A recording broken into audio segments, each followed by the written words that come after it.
The race for the leadership of the Conservative Party is a farce. Like a soap opera, it is no more than another distraction, something to take our minds off what's really important in the world. It's not just a Conservative Party problem, of course. Across the political spectrum, it's the same. A wholesale absence of truth, not their truth, the good old-fashioned truth. They might be describing themselves as rival camps, Tory, Labour, Liberal, but where it matters, they're all on the same page of the same script, written by someone else and delivered to them one page at a time. Whoever ends up with the leading role in number 10 Downing Street this time, they intend for the show to go on week after week and year after year. Old characters will be written out and new characters will fill in the gaps. Years ago, I used to watch the soaps, Coronation Street and EastEnders in particular. I practically grew up watching the ones that were as old or older than me. Then came the day when I started noticing those magazines and the newsagents that carried front-page stories about upcoming plotlines, the carryings on of fictional characters sat alongside actual newspapers, so that a person was invited to think the events on the front page of the one were as real as those on the other. I remember reading as well about how when soap opera characters got married, or when a baby was written into their on-screen lives, some fans would send gifts and cards conveying congratulations. For unknown numbers of viewers, the cast members of Corrie or Emmerdale or whatever were as real as anyone else. It seemed like madness to me, encouraging belief in a fiction. Anyway, for that reason, among others, but mostly because I had more to do, I stopped watching. That was the soaps, of course. More recently, I've realised the drama of Westminster is even less believable. Westminster is a pantomime. I turned off the soaps, and more recently, I've turned off Westminster.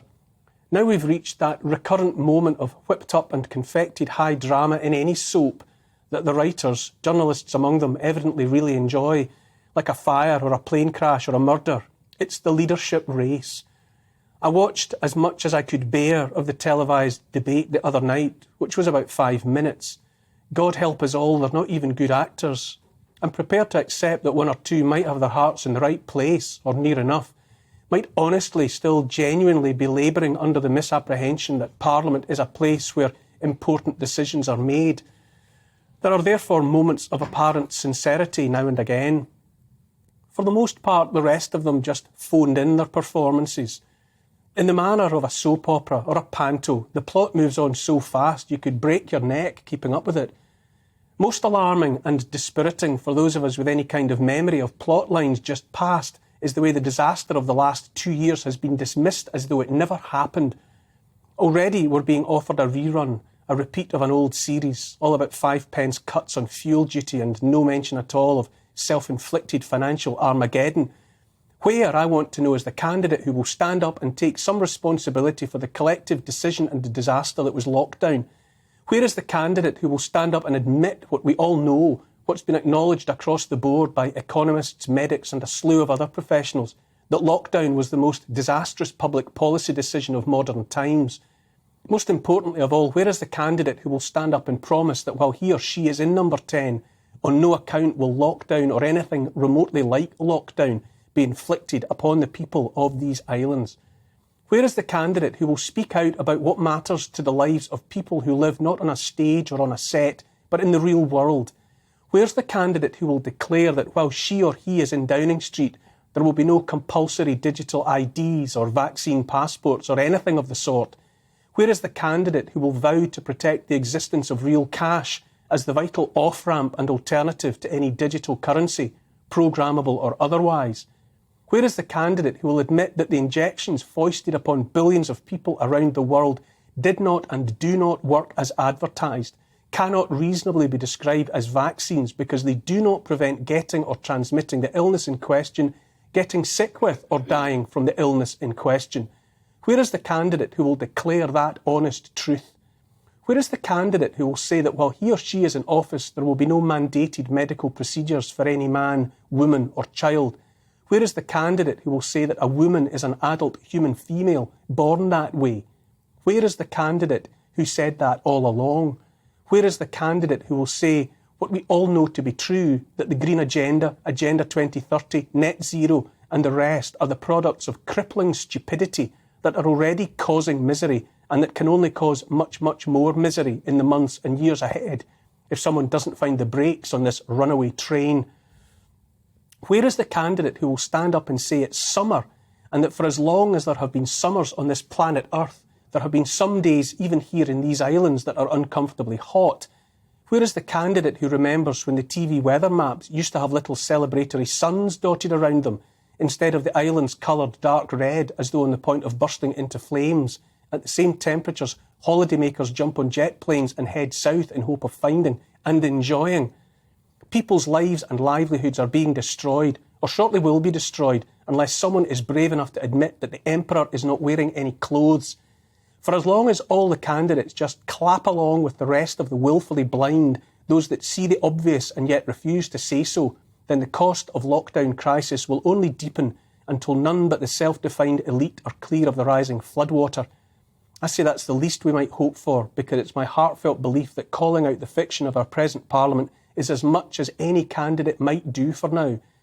The meaningful decisions are taken elsewhere, by the City of London, by bankers, by the CEOs of planet-spanning corporate entities like Vanguard and BlackRock, by the placemen fronting transnational NGOs, Klaus Schwab and his World Economic Forum, the World Health Organization, the United Nations. You don't even have to subscribe to the idea of a one-world government to acknowledge that our elected representatives are trumped by the agendas of big business and bigger banks in control of the world's money supply. That our small fry are swimming in water dominated by whales and sharks who tell them what's what is made plain by their use of language. Always the same lines from one leader after another. Great Reset, Build Back Better, rules-based liberal order. The theatrical parallels just keep coming. Soap opera, pantomime, now a chorus line of high-kicking dancers in perfect time. In the real world, the world we're discouraged from watching, farmers are rising in rebellion all across Europe, in the Netherlands, in Germany, in Italy, in Poland, and many other places besides. Others are rising in support. The people of those countries, the truckers, the firemen. These are real lives, real fightbacks against real imminent disasters. But we're supposed to look away and to be satisfied instead by watching to see who next warms his or her behind on the seat at the desk in number 10, anxiously opening the email every day that delivers the latest script. Will he or she be written out next? On the other side of the Atlantic is a soap opera that couldn't be broadcast over here until after the watershed. President Joe Biden has to carry a cheat sheet to remind him of the script he can't even remember from moment to moment. He has Ron Burgundy moments. Ron Burgundy, the legendary fictional newsreader from the movie Anchorman, who'll read whatever is on the auto cue, including his minder's instructions about which lines to repeat for emphasis. And then there's the utterly compelling car crash role in the soap opera currently being performed by Biden's own son, Hunter. Not that we're meant to tune into that particular drama.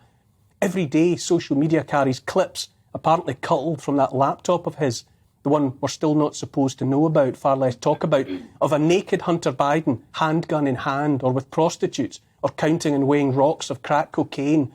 Every time a clip is circulated, the social media platforms take them down, and then another crops up. And all the while, Hunter is at large, at events in plain view, at which the US media sees him and simply leaves him be. No questions asked either about his dodgy deals in China, Russia and Ukraine.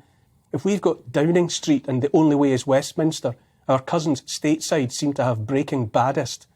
I ask again, where is the candidate who will say that the sickness we need to talk about is the ideology that has infected all of our institutions, our politics, our schools, our universities, our civil service, our judiciary, the whole damned lot?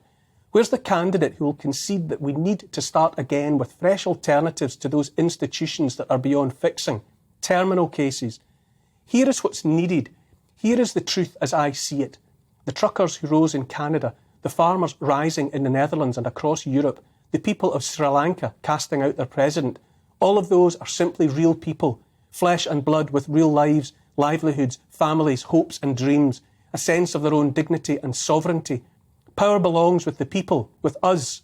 What is wrong, and what more and more people are understanding is wrong, is control imposed upon people by corrupt institutions that long ago seized control of the creation of money. The beginning and end of all that's wrong now depends on the people, the real people, regaining that control. This means remembering that governments exist to do what we tell them, not the other way around.